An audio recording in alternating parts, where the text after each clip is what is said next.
Red dust swirled around Tom Bradley's boots as he walked deeper into the crystal caves of Astoria.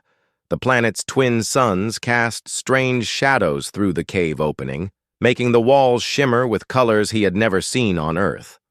Tom carried his sample kit carefully, watching each step on the uneven ground. 3 months of working on this mining world had taught him to respect the sharp rocks and hidden holes that could break an ankle. The Terran Mining Consortium had sent him here to study the local geology, but Tom found himself more interested in looking for signs of life. As a xenobiologist, he always hoped to discover something new, something that would change how humans understood the universe. So far, Astoria had been disappointing. The mining crews had found plenty of valuable crystals, but no plants, no animals, nothing alive.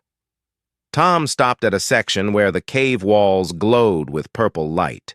He pulled out his scanner and pointed it at the crystals. The readings showed high levels of rare metals, exactly what the mining company wanted. He collected several samples and sealed them in protective containers. The work was routine, but it paid well enough to support his research back on Earth. A soft sound made him look up from his equipment. It was barely a whisper, like air moving through a tiny crack. Tom stood still and listened. The sound came again, and this time he was sure it was not just wind. Something was making noise deeper in the cave. Tom grabbed his flashlight and moved toward the sound. The cave narrowed as he went deeper, forcing him to duck under low-hanging rocks. His light beam danced across the walls, revealing more of the strange, glowing crystals. The sound grew louder as he advanced, and now it seemed almost like breathing. He rounded a corner and stopped. There, lying in a small alcove between 2 large crystals, was something that made his heart race. It looked like a tiny dragon from the old stories his grandmother used to tell him. The creature was no bigger than a house cat, with scales that shifted from blue to green to silver in the crystal light. Its wings were folded against its body, and one of them appeared to be damaged. Tom approached slowly, not wanting to frighten the creature. As he got closer, he could see that it was badly hurt. Its breathing was shallow and labored. The scales around its neck and chest had lost their color, turning a sickly gray. A puddle of something that looked like industrial waste surrounded the creature, and Tom realized what had happened. The mining crews had been dumping their chemical runoff into the deeper caves, thinking they were empty. This little dragon had probably crawled here looking for shelter and instead found poison.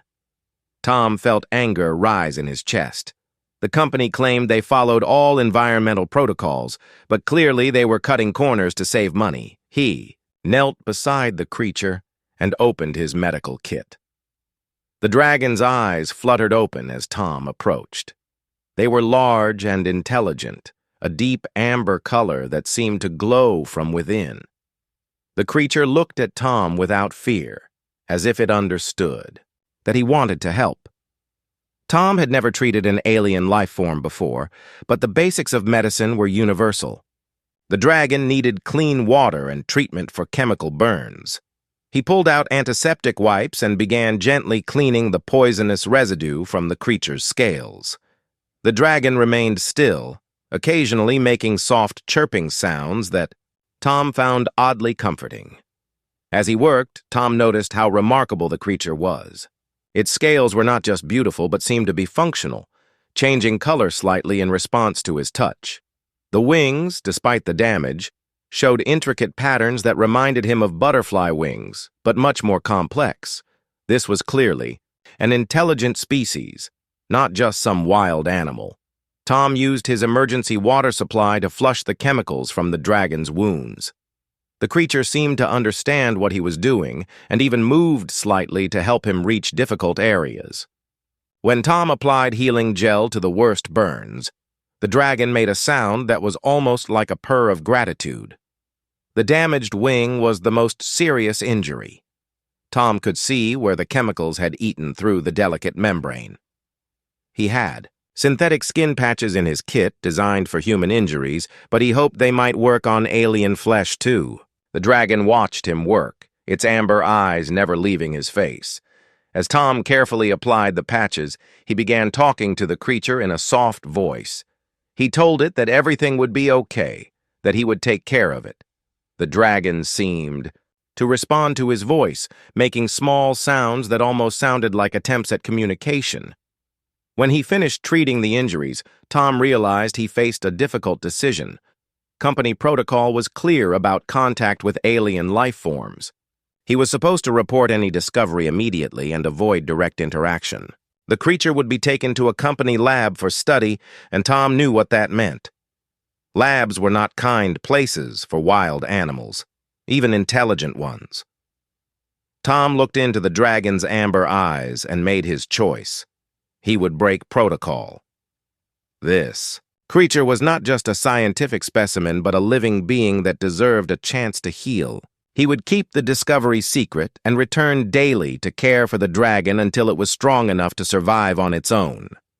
He gathered materials from around the cave to build a small shelter that would protect the dragon from further contamination. Using his portable lamp, he created a warm, safe space where the creature could rest. The dragon watched his every move, and Tom was certain it understood that he was trying to help. Before leaving, Tom placed some of his emergency rations near the dragon. He was not sure what the creature ate, but the food bars contained proteins and nutrients that might help it recover. The dragon sniffed the offering and made another of those purring sounds. Tom stood up and looked down at his new patient. In his 34 years of life, he had never made a decision that felt more right. The mining company could wait for their geological reports. This little dragon needed him, and Tom Bradley had never walked away from something that needed his help. He made his way back through the cave, already planning his return visit the next day. Behind him, the soft glow of crystal light surrounded a tiny dragon that had just learned something important about humans. 3 weeks had passed since Tom found the injured dragon in the crystal caves. Every day after his official work was done, he made the journey back to the hidden alcove with fresh water, food, and medical supplies. What started as simple medical care had grown into something Tom never expected. The dragon was healing remarkably fast. Its scales had regained their beautiful shifting colors, and the damaged wing was almost completely restored.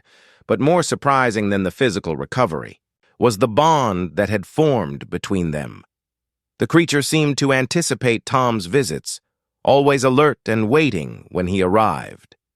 Tom had begun thinking of the dragon as Ember, though he had never spoken the name aloud. Tom climbed down into the cave, carrying his usual supplies plus something special today. He had managed to find some fresh fruit from the station's hydroponics garden, wondering if Ember might enjoy something other than protein bars. As he approached the alcove, he heard a sound that made him smile.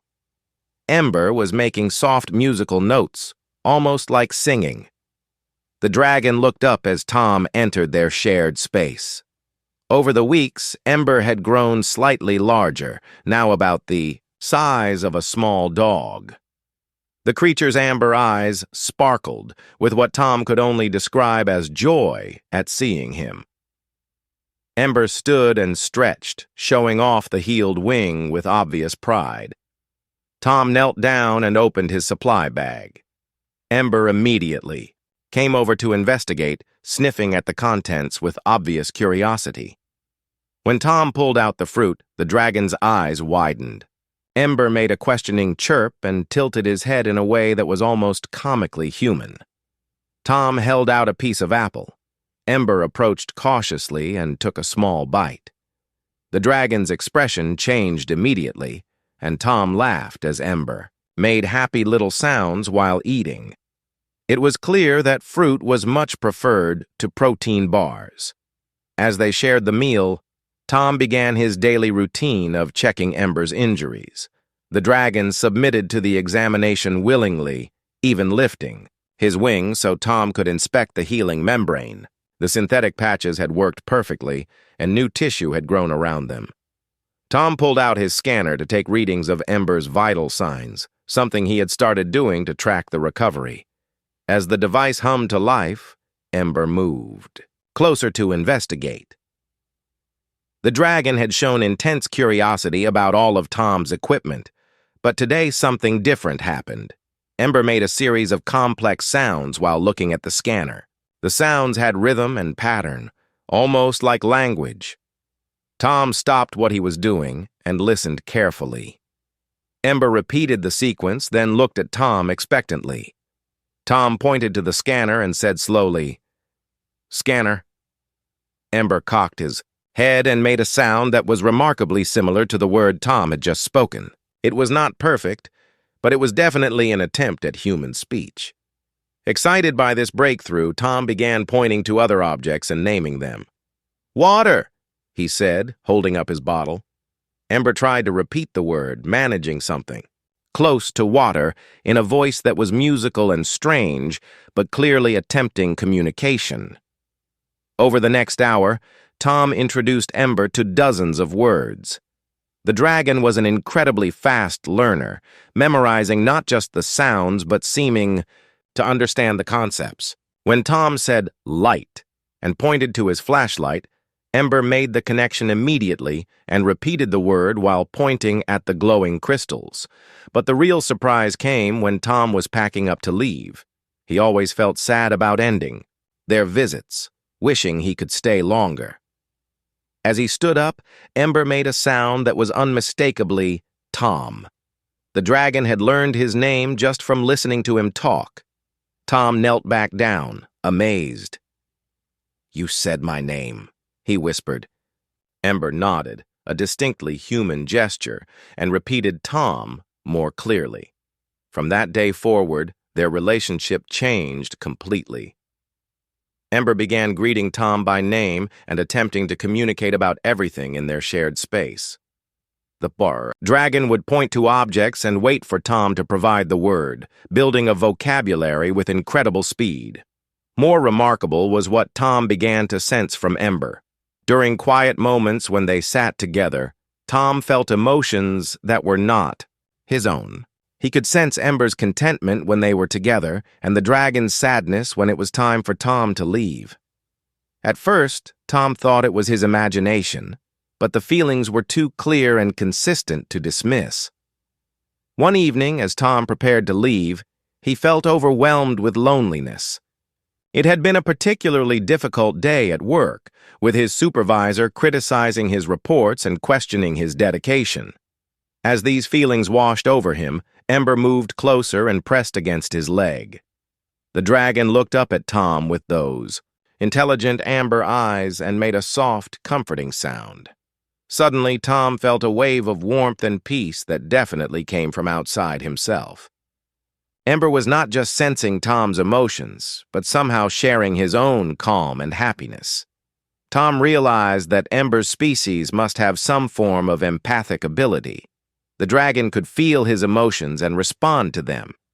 It explained why Ember had been so trusting from the beginning, sensing Tom's genuine desire to help. As their communication improved, Tom began to understand more about Ember's intelligence. The dragon did not just learn words, but used them creatively. When Tom brought a new type of food, Ember would examine it and make sounds combining words he already knew. Sweet and water became sweet water when Tom brought juice.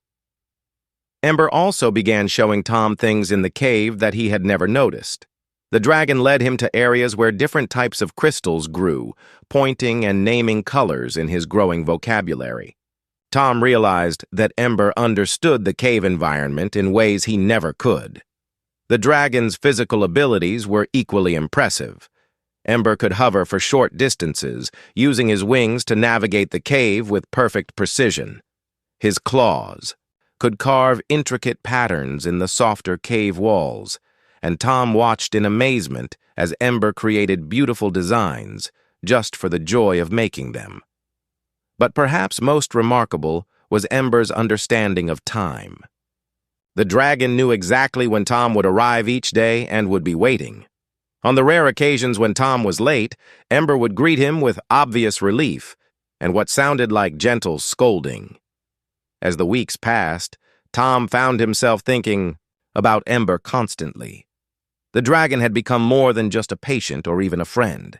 They had formed a connection that transcended species, built on mutual respect and genuine affection.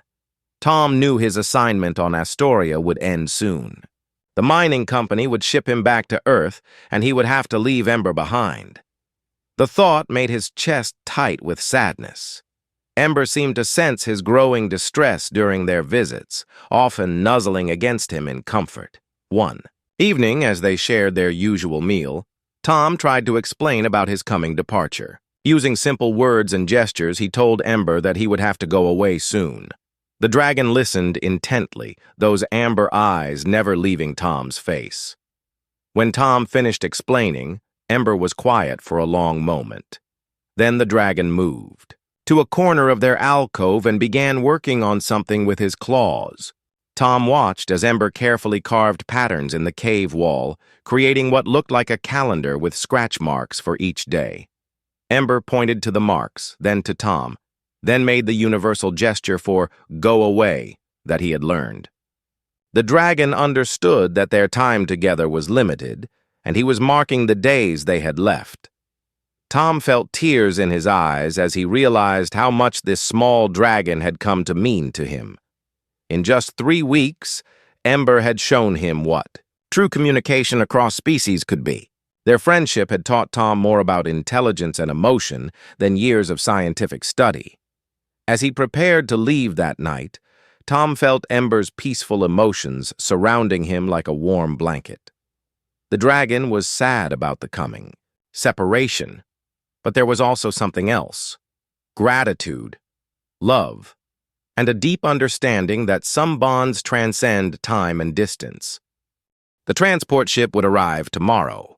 Tom sat in his small quarters, staring at the official notice that had arrived that morning. After 4 months on Astoria, his assignment was complete. The Terran Mining Consortium wanted him back on Earth for his next project. In 24 hours, he would leave this dusty planet forever. Tom had known this day would come, but knowing and feeling were different things. His chest felt heavy as he thought about leaving Ember behind. Over the past month, their bond had grown stronger every day. The young dragon could now speak dozens of human words and understand even more. They had developed their own way of communicating that mixed spoken language with gestures and emotional sharing. He packed his personal belongings slowly, putting off the inevitable. Each item reminded him of his time on Astoria. But mostly he thought about the crystal caves and the remarkable friend he had found there. Tom had never experienced anything like the connection he shared with Ember. The dragon's empathic abilities had shown him what true understanding between different species could feel like. The next morning came too quickly. Tom gathered supplies for one final visit to the caves. He brought extra food, water, and medical supplies, even though Ember no longer needed his care. The dragon was completely healthy now, his scales bright, and his wing perfectly healed. But Tom could not bear to leave without saying goodbye. The walk to the caves felt different today. Every step took him closer to a farewell he did not want to make. The twin suns of Astoria cast their familiar red light across the landscape, and Tom tried to memorize every detail. He might never see another world like this one. When Tom climbed down into their special alcove, Ember was waiting as always. But today, the dragon seemed different. There was a sadness in his amber eyes that Tom could feel as strongly as his own emotions. Ember knew what today meant. Tom knelt down and Ember approached him slowly. They had developed a greeting ritual over the weeks, with Ember nuzzling against Tom's hand while making soft musical sounds. Today, the dragon pressed closer than usual, as if trying to memorize Tom's presence. Tom unpacked the supplies he had brought, but both of them seemed more interested in simply being together. They sat side by side in comfortable silence, sharing the emotional connection that had become so natural between them.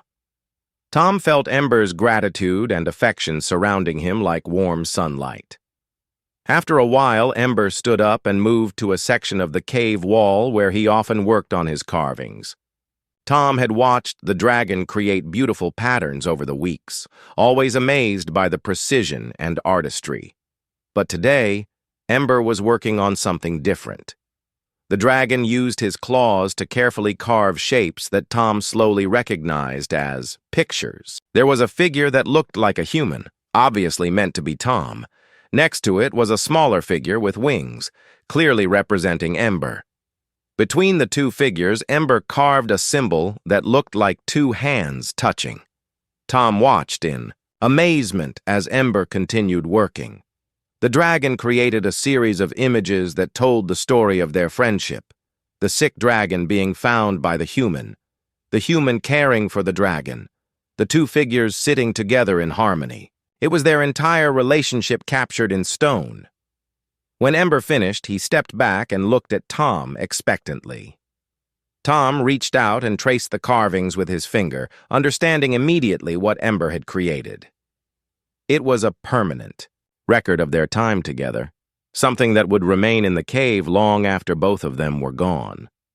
Tom felt tears in his eyes as he looked at the beautiful artwork. "Thank you, Ember," he said softly. The dragon had learned to understand the concept of gratitude, and he made the soft purring sound that meant happiness. But Ember was not finished.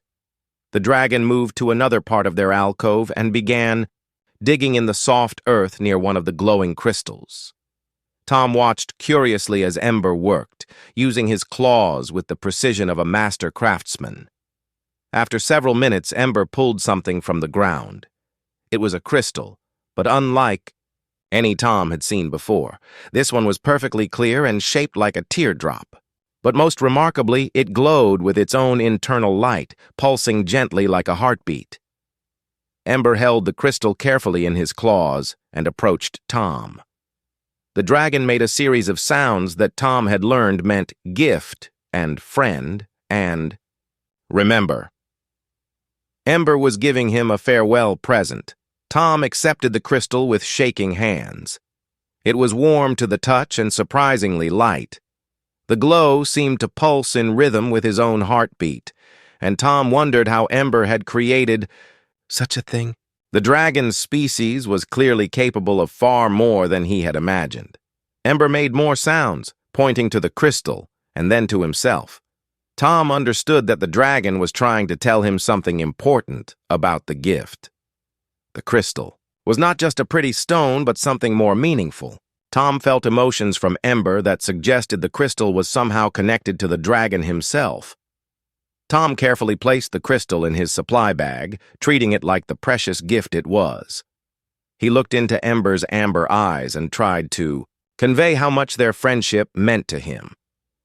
Words seemed inadequate for what he felt, but he hoped Ember could sense his emotions the way he had learned to sense the dragon's. They spent the rest of the morning together, sharing food and quiet conversation. Ember showed Tom more of his cave carvings, including some that depicted other dragons. Tom realized that Ember's people must have an advanced culture, with art and communication far beyond what humans had discovered.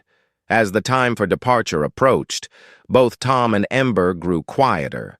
The emotional connection between them carried feelings of sadness mixed with deep gratitude. Tom had saved Ember's life, but the dragon had given him something equally valuable in return. Ember had shown him what true interspecies friendship could be. Finally, Tom knew he had to leave. The transport would not wait, and missing it would mean losing his job with the consortium. He stood up slowly, and Ember stood with him. They looked at each other for a long moment, both understanding that this was goodbye. Tom knelt down one last time and gently touched Ember's head. The dragon leaned into the contact, making soft sounds that needed no translation. They meant love and friendship and the hope that somehow, someday, they might meet again. Ember walked with Tom to the edge of their alcove, as far as the dragon usually traveled in the cave. There they stopped, and Tom looked back at his friend one final time. Ember spread his wings slightly and made a sound that Tom had learned meant safe journey. Tom shouldered his bag and began the walk back to the surface. He did not look back, knowing that seeing Ember watching him leave would make the goodbye even harder. But he could feel the dragon's emotions following him, waves of affection and gratitude that slowly faded as distance grew between them. When Tom emerged from the caves into the red sunlight of Astoria, he felt as if he was leaving a piece of his heart behind. The crystal in his bag pulsed gently, a warm reminder of the most extraordinary friendship he had ever known. As he walked back to the mining station, Tom made a silent promise. Someday, somehow, he would find a way to return to Astoria, and if not, he would make sure that other humans learned about Ember's species. The dragons deserved protection and respect, not exploitation by mining companies. Tom looked up at the alien sky one last time before entering the transport ship. Somewhere in the crystal caves, a young dragon was probably adding new carvings to their wall, preserving the memory of a human who had shown him kindness when he needed it most. The engines of the transport ship hummed to life, preparing to carry Tom back to Earth and away from the most important discovery of his life. But in his bag, a crystal glowed softly, carrying with it secrets that would soon change everything. Rain drummed against the windows of Tom's apartment in Neo, Singapore, as he sat at his desk, staring at research data that no longer interested him. 6 weeks had passed since his return from Astoria, and Earth felt strange and unfamiliar. The busy streets, the constant noise, the millions of humans rushing about their daily lives. Everything seemed overwhelming after months of quiet solitude on the mining world. Tom pushed away from his computer and walked to the window. Below him, the city sprawled endlessly in all directions, filled with lights and movement. But all he could think about was a small dragon in a crystal cave, probably wondering why his human friend had never returned. The guilt gnawed at Tom every day. His colleagues at the Research Institute had welcomed him back enthusiastically, eager to hear about his geological findings on Astoria. Tom had submitted his official reports, carefully leaving out any mention of Ember or the dragon species he had discovered. The secret felt heavier with each passing day, but he did not know what else to do. Reporting the discovery now would only bring mining company investigators to the caves. Tom walked to his bedroom and opened the drawer where he kept Ember's crystal. The beautiful stone still glowed with its soft internal light, pulsing gently in its velvet-lined box. Sometimes Tom would hold it while trying to sleep, remembering the warmth of Ember's friendship. The crystal seemed to respond to his touch, glowing brighter when he was sad and pulsing faster when he thought about happy memories. His friends had noticed his distraction. David from the lab had invited him to dinner several times, concerned about Tom's withdrawn behavior. Lisa from the apartment next door kept asking if he was feeling well. Tom appreciated their concern, but how could he explain that he was homesick for an alien world and missing a friend no human was supposed to? No existed. Tom returned to his desk and pulled out the crystal for closer examination. Over the past weeks, he had studied it with every instrument he could access without arousing suspicion. The crystal appeared to be made of a material that did not exist in any human database.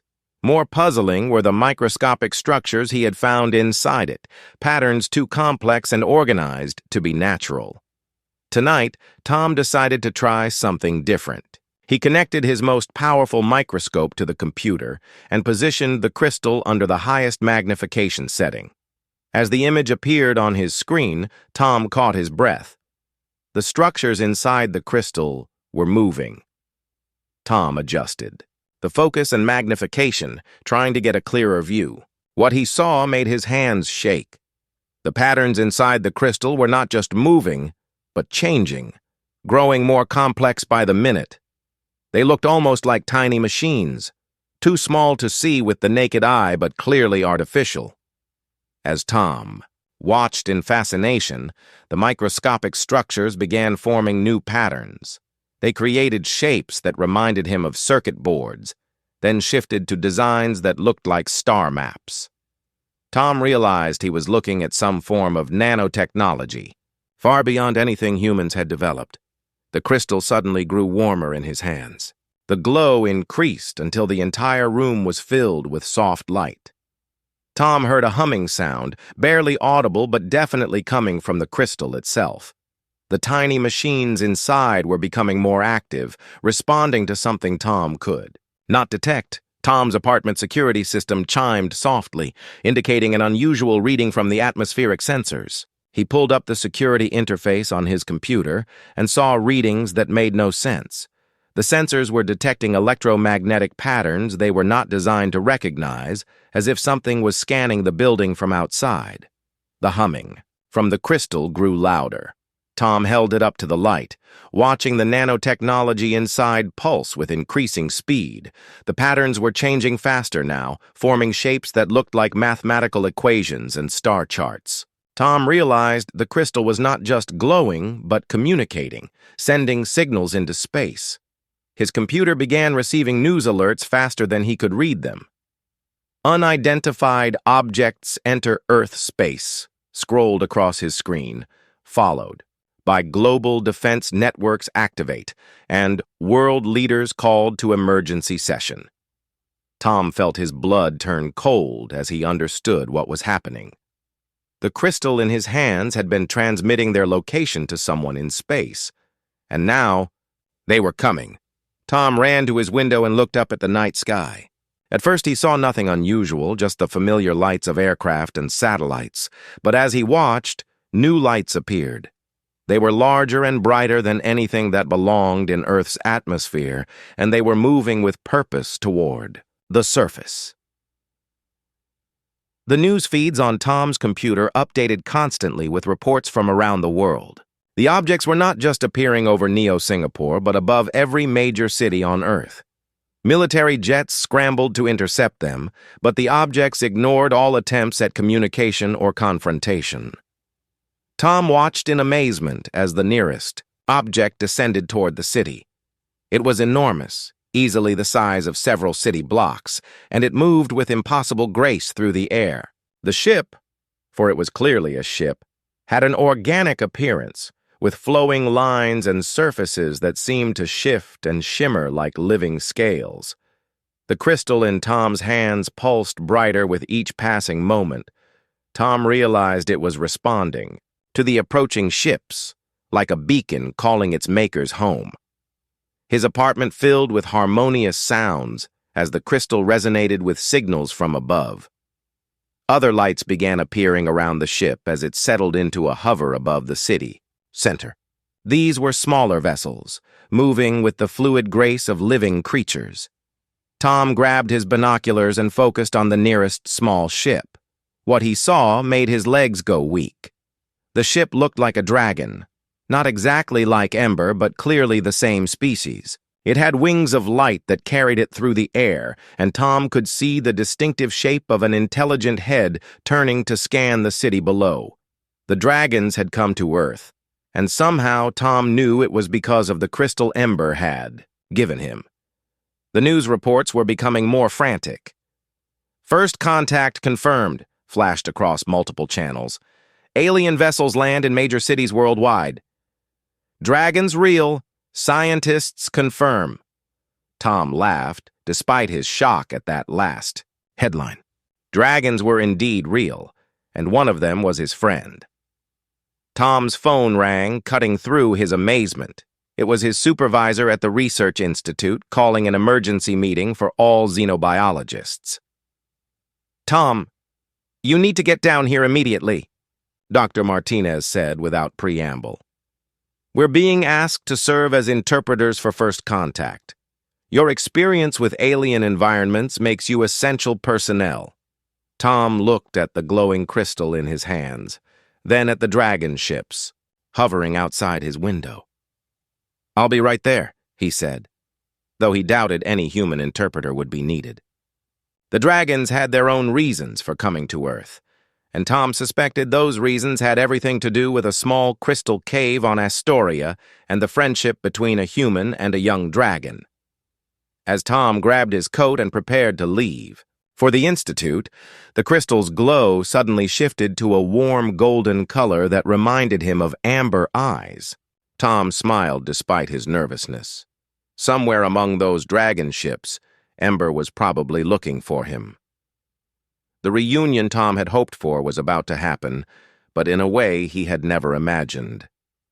Tom carefully placed the crystal in his jacket pocket and headed for the door.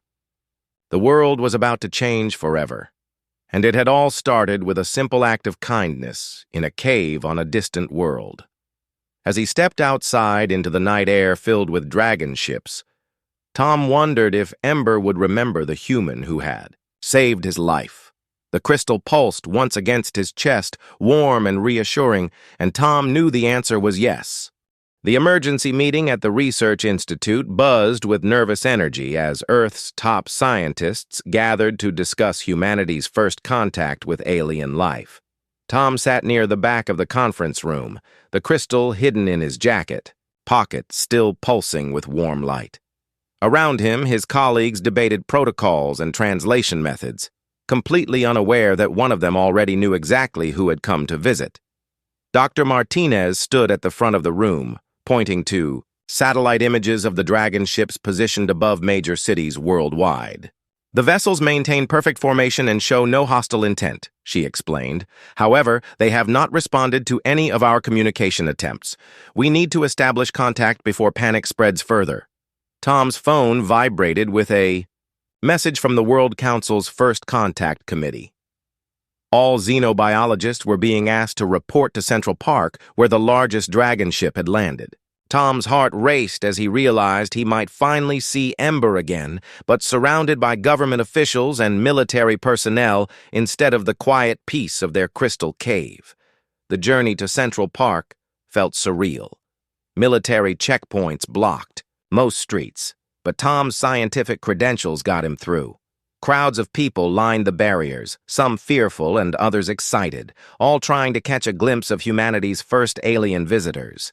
News helicopters circled overhead while reporters broadcast live to a watching world. Tom approached the designated meeting area and stopped in amazement.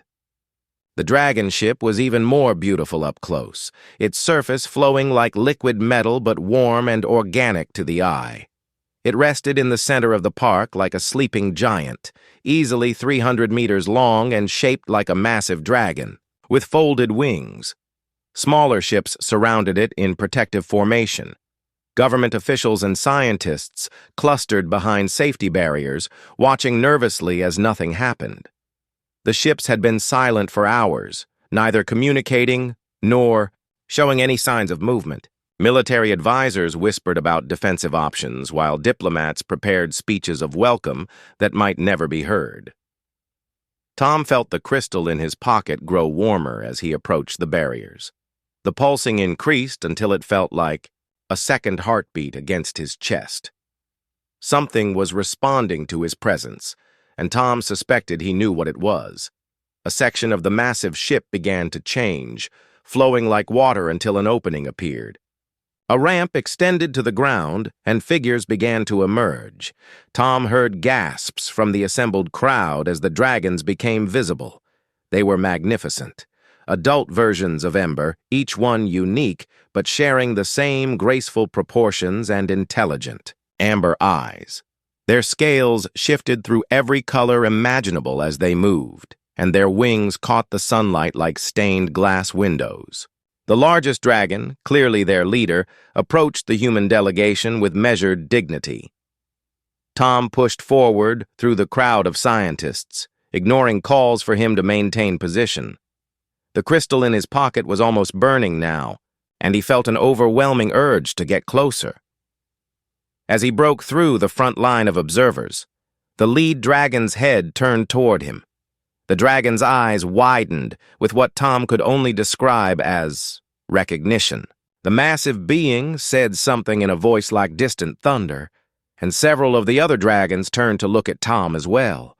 They seemed to be having a discussion, their voices creating harmonious sounds that reminded Tom of music. Tom heard, his name being called from behind the dragon delegation. A smaller figure emerged from the ship, moving with familiar grace. Even before he saw the distinctive wing patterns, Tom knew who it was. "Ember," Tom whispered, then louder. "Ember!" The young dragon, now nearly twice the size Tom remembered, but still small compared to the adults, broke into what could only be described as a run. Ember covered the distance between them in seconds, his wings spread wide in joy. Tom found himself laughing and crying at the same time as Ember pressed against him, making the musical purring sounds that meant happiness. The dragon had grown, but his amber eyes were exactly the same, filled with intelligence and affection. "Tom," Ember said clearly in perfect English, his voice deeper now but unmistakably the same. "Tom, my friend." The assembled humans fell silent as they witnessed the reunion. Tom heard Dr. Martinez behind him asking how he knew the alien, but Tom was focused entirely on Ember. The dragon's emotions flooded through their connection, carrying joy and relief and love that made Tom feel complete for the first time since leaving Astoria. The lead dragon approached them, his massive head lowering to Tom's level. When he spoke, his English was formal but clear, with the same musical quality as Ember's voice. "Human Tom Bradley," the dragon said. "I am Flight Leader Draconis of the Pyrathi people. We have traveled far to find you and to thank you for the kindness you showed our youngest scout." Tom stared up at the magnificent being, still processing that this was really happening. "Your scout?" he managed to ask. Ember moved closer to Tom's side. "I was on reconnaissance mission," the young dragon explained, "learning about human expansion into our territory. But chemical poisoning separated me from my family. Without your help, I would have died alone." Draconis nodded solemnly. "The mining operations on Astoria violated treaties established long before humans reached that world. Our youngest was nearly killed by illegal chemical dumping, but you, Tom Bradley, chose to save a dying alien child rather than follow your protocols. This act told us much about human character." Tom felt the weight of dozens of human and dragon eyes upon him. "I just did what anyone would do," he said quietly. "No," Draconis replied firmly. "What you did required courage and compassion. Most species would have reported the discovery to their authorities. You chose to risk your career to save a life." Ember reached into a pouch that Tom had not noticed before and withdrew a familiar object.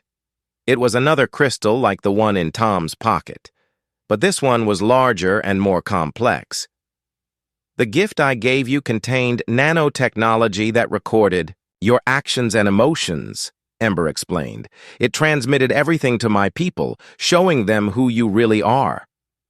Tom pulled his own crystal from his pocket, watching as both stones pulsed in harmony.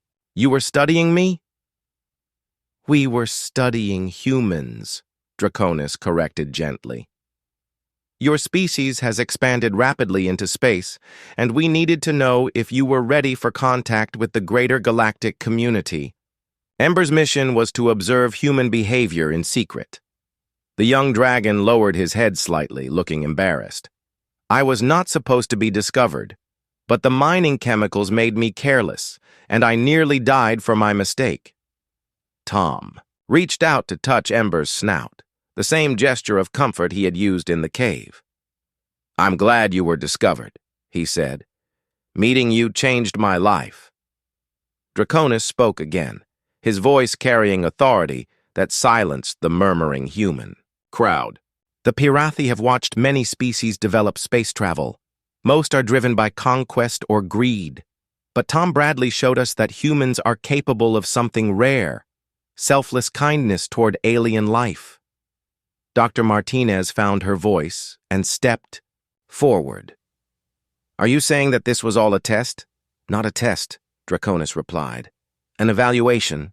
We needed to know if humanity was ready to join the Galactic Council, a union of species committed to peaceful cooperation.